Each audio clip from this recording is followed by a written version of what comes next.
Hello, it's the Cursing Seamstress back again. I wanted to show you a quilt that I made. I am not a quilter. I have made, despite the fact that I'm not a quilter, I have made, I think, 5 or 6 quilts. They are all of the very basic variety. I've done other videos about the quilts that I've made, but I never was interested in quilting. I love quilts. I think they're beautiful, but they always looked like they would take an inordinate amount of time, and that there was a lot of matching of corners and cutting of angles. And I really didn't want to deal with that kind of thing. So it was after I watched a video by Professor Pincushion. She did a video that was wonderful, and you can find it if you just go to YouTube and type in Professor Pincushion and then browse her videos. But it was a square quilt, and I think the squares were 8.5 by 8.5, and you just piece them together, and you can watch the video, but it's so simple. So every quilt so far that I have made has been that kind of a quilt. She shows you how to do the binding, a very simple method, which is the method that I use. So I had made one of my grandboys a baseball quilt. The younger of the two, who just turned 6, is now playing baseball, and so he wanted a baseball quilt. So I did a little bit of a variation. I looked up different kinds of quilts, and I looked at a strip quilt and decided that I would try my hand at one of those. And a strip quilt is really easy. It's easier than the square quilt, because you're not having to cut out all the squares. You're cutting out just strips of fabric.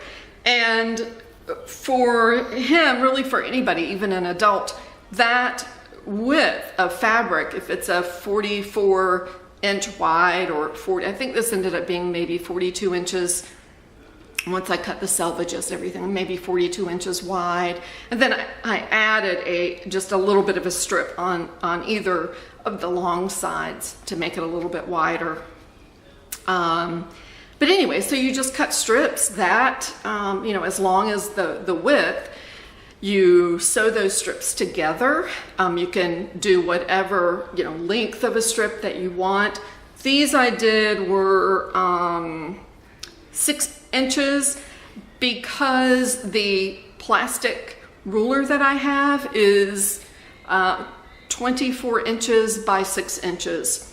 So it just worked out easy that, I just took a pencil and just went down the length of the fabric and drew pencil lines across to get the length, really, of the strip. So I went online, and Walker likes Peanuts, and it turns out that Peanuts has a line of fabric, baseball fabric, and so I found a few of these. They were pretty expensive, really. I think I got a couple from Etsy, and one of my pet peeves is stores that price at the half yard. I don't like that, because when it pops up, if you do a search and you see the price, it doesn't say at first glance that it's for a half yard. So you actually have to click on it and then look, and then you'll see that it's only for a half yard. So initially you think you're getting a really good price, and you're not. But anyway, and so I found some fabric, and I bought 3 different fabrics. Actually 2 are the same, but one has a white background. It's a woodstock, and the other has a red background. And then the other fabric is, there's no character on it, but it's still a part of the Peanuts line, and it's just baseballs with a yellow background, white baseballs with red on the baseball. So I'll show it to you. I did the binding in a yellow, a nice bright yellow.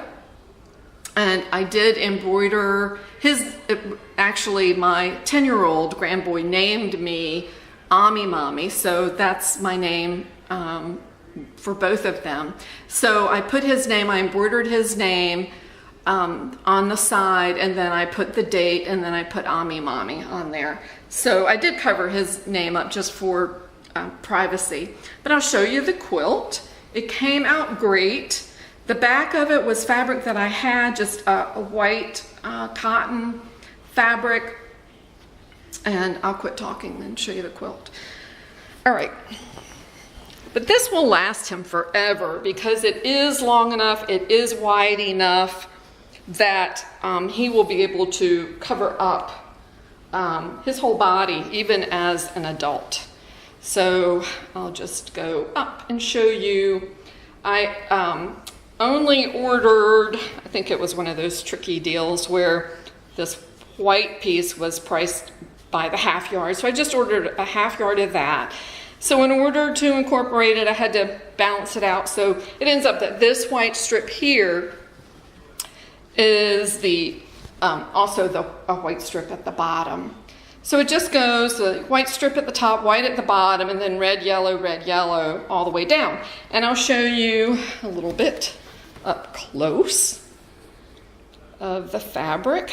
Those are the little baseballs.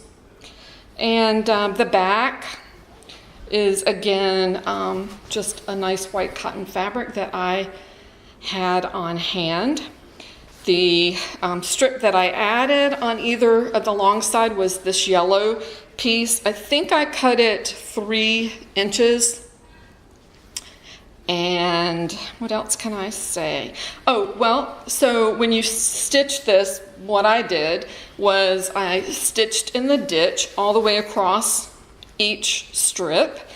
Then I just took a marking, water-soluble marking pen and measured, well, actually this got a little complicated. I found the middle of the quilt and then marked the middle wherever it might be, and then measured an amount equidistant. I think it was, I think I did this 6 inches again. So I measured 3 inches from the center on one side, 3 inches on the other side, and then I just started drawing my lines down all the way to the bottom, and then did another 6 inches to balance it out, and that worked well. So I stitched on all of those lines going down just to make sure that the batting didn't wad up anywhere. I forgot, my sister-in-law quilts, she told me, and I don't remember how many inches, but you're not supposed to go over a certain number of inches of quilting because the batting is more likely to come loose and then wad up. So I know it's greater than 8.5 by 8.5 because I think those quilts are fine. But so anyway, this should not be at risk for that at all. So so this is it, and I'm very, very happy with it. I think that I think he'll be happy with it too, and I plan to go over and to my daughter's house and give it to him this morning. I hope. I have to work today. I've not yet got myself all together, but so that's it. If you're thinking about quilting, watch the other videos I've done about quilting with those 8.5 inch squares. Go back and watch Professor Pincushion. I don't think I have a love for quilting like some people do. I don't know that I'll ever expand into doing those really fantastic quilts that you see everywhere. I don't know that I'm artistic enough or patient enough, but I do admire them and the people who do those quilts. So, and also I don't have a long arm machine, so I am kind of limited to what I can get under my machine. the throat of the machine, if you don't know anything about quilting, and I'm still learning, but the throat of the machine is the distance between where the needle is and then the main part of the machine where all your settings are. So it has to be pretty, you have to have a wide area in there to be able to cram all of the fabric through when you are quilting. But I don't have any trouble getting this. This is maybe, like I said, the width is maybe in total 50 or so inches across. I do not have any trouble getting that through under my machine and doing the lines, the stitching lines. So it seems to work, and I'm not gonna graduate to a long arm machine. They're pretty expensive, and I'm not ready for that. So that's all I have. I appreciate your watching, and I hope you have a wonderful day, and I will see you back soon.